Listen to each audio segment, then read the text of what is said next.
ನಮಸ್ಕಾರ ಫ್ರೆಂಡ್ಸ್, ಎಲ್ಲರೂ ಹೇಗಿದ್ದೀರಾ? ನಾನಂತೂ ತುಂಬ ಚೆನ್ನಾಗಿದ್ದೀನಿ. ಇವತ್ತು ನಾವು ಆರೋಗ್ಯಕ್ಕೆ ತುಂಬ ಒಳ್ಳೆಯದಾಗಿರುವಂತಹ ನುಗ್ಗೆ ಸೊಪ್ಪಿನ ಪಲ್ಯ ಯಾವ ರೀತಿ ಮಾಡೋದು ಅಂತ ನೋಡ್ಕೊಂಬರೋಣ. ತುಂಬಾ ಟೇಸ್ಟಿಯಾಗಿರುತ್ತೆ ಮತ್ತು ಹೆಲ್ತಿಗೂ ಕೂಡ ತುಂಬಾ ಒಳ್ಳೆಯದು.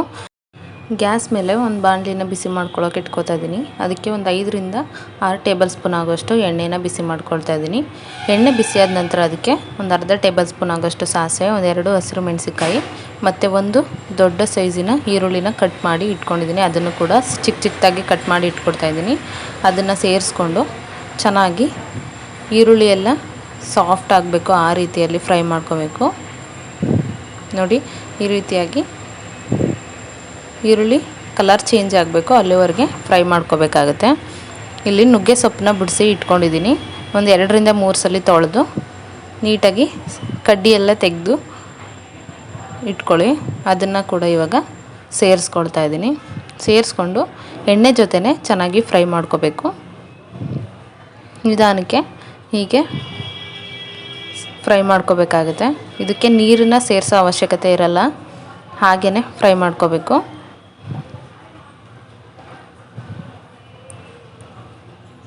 ನೋಡಿ, ಸೊಪ್ಪೆಲ್ಲ ಇವಾಗ ಚೆನ್ನಾಗಿ ಫ್ರೈ ಆಗಿದೆ. ಅದಕ್ಕೆ ಇವಾಗ ಒಂದು ಅರ್ಧ ಟೇಬಲ್ ಸ್ಪೂನ್ ಆಗೋಷ್ಟು ಅರಿಶಿನ ಪುಡಿ, ಒಂದು ಅರ್ಧ ಟೇಬಲ್ ಸ್ಪೂನ್ ಆಗೋಷ್ಟು ಕಾಳು ಮೆಣಸಿನ ಪುಡಿನ ಸೇರಿಸ್ಕೊಂಡು ಚೆನ್ನಾಗಿ ಮಿಕ್ಸ್ ಮಾಡ್ಕೋಬೇಕು.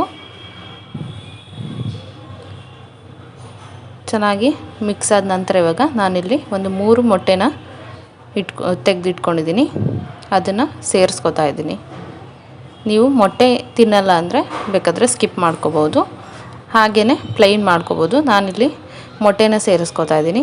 ಸೇರಿಸ್ಕೊಂಡು ಚೆನ್ನಾಗಿ ಸೊಪ್ಪು ಜೊತೆ ಚೆನ್ನಾಗಿ ಫ್ರೈ ಮಾಡ್ಕೋಬೇಕು. ಮೊಟ್ಟೆ ಎಲ್ಲ ಚೆನ್ನಾಗಿ ಬಿಡಿ ಆಗಬೇಕು, ಆ ರೀತಿ ಫ್ರೈ ಮಾಡ್ಕೋಬೇಕಾಗುತ್ತೆ.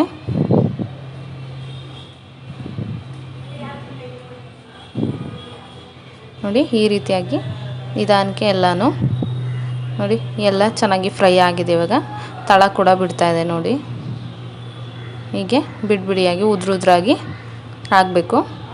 ಅಲ್ಲಿವರೆಗೂ ಚೆನ್ನಾಗಿ ಮೊಟ್ಟೆದು ಸ್ಮೆಲ್ ಏನಿದೆ ಅದೆಲ್ಲ ಕಂಪ್ಲೀಟಾಗಿ ಹೋಗಿರುತ್ತೆ. ಚೆನ್ನಾಗಿ ಫ್ರೈ ಮಾಡ್ಕೋಬೇಕು. ಈ ರೀತಿ ಊಟದ ಜೊತೆ ಸೈಡ್ ಡಿಶ್ ಆಗಿ ಕೂಡ ಇದನ್ನು ಸರ್ವ್ ಮಾಡ್ಕೋಬೋದು. ಇದನ್ನು ಸೂಪರ್ ಆ್ಯಂಡ್ ಟೇಸ್ಟಿಯಾಗಿರುತ್ತೆ. ಇದು ನೀವು ಚಪಾತಿ ಜೊತೆ ಪೂರಿ ಜೊತೆ ಕೂಡ ಇದನ್ನು ಮಾಡ್ಕೋಬೋದು. ನೋಡಿ, ಇಲ್ಲಿ ಒಂದು ಪ್ಲೇಟಲ್ಲಿ ಸರ್ವ್ ಮಾಡ್ತಾ ಇದ್ದೀನಿ. ಎಷ್ಟು ಉದ್ರಾಗಿ ಬಂದಿದೆ ಅಂತ.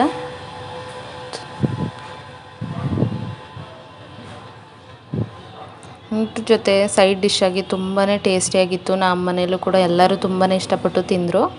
ನೀವು ಕೂಡ ಮನೇಲಿ ಒಂದು ಸಲ ಟ್ರೈ ಮಾಡಿ ಹೇಗಾಗಿದೆ ಅಂತ ಕಮೆಂಟ್ ಮಾಡಿ ತಿಳಿಸಿ. ಯಾರೆಲ್ಲ ಹೊಸದಾಗಿ ನನ್ನ ಚಾನಲ್ನ ನೋಡ್ತಾ ಇದ್ದೀರಾ ದಯವಿಟ್ಟು ಸಬ್ಸ್ಕ್ರೈಬ್ ಮಾಡ್ಕೊಳ್ಳಿ ಮತ್ತು ಪಕ್ಕದಲ್ಲಿರುವಂಥ ಬೆಲ್ಲೈಕನ್ ಕೂಡ ಪ್ರೆಸ್ ಮಾಡಿ.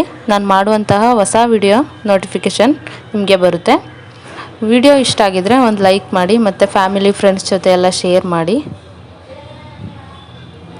ಮತ್ತೊಂದು ಹೊಸ ರೆಸಿಪಿಯೊಂದಿಗೆ ಮತ್ತೆ ಸಿಗ್ತೀನಿ. ಅಲ್ಲಿವರೆಗೆ ಎಲ್ಲರಿಗೂ ನಮಸ್ಕಾರ. Thank you.